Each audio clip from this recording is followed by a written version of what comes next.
নতুন বউ সাজে দেখা করার প্রস্তাব থেকে শুরু করে ওড়না ছাড়া ছবি চাইতে চাপ, এমন সব আপত্তিকর বার্তায় নওগাঁ সরকারি কলেজে চরম আলোড়ন তৈরি হয়েছে। অভিযোগ উঠেছে কলেজের শিক্ষক শামসুল হকের বিরুদ্ধে, যিনি একাধিক ছাত্রীকে সামাজিক যোগাযোগ মাধ্যমে এ ধরনের অশালীন মেসেজ পাঠিয়েছেন বলে জানা গেছে।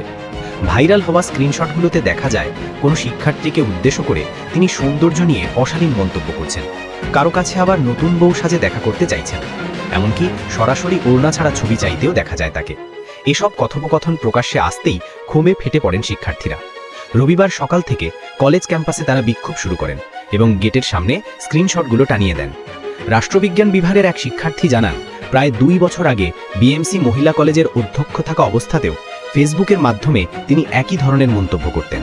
তখন ভয় বা সামাজিক লজ্জার কারণে মুখ খোলেননি তারা, কিন্তু এবার একের পর এক ছাত্রী ভুক্তভোগীর স্ক্রিনশট প্রকাশ করায় সবাই এগিয়ে আসতে শুরু করেছেন।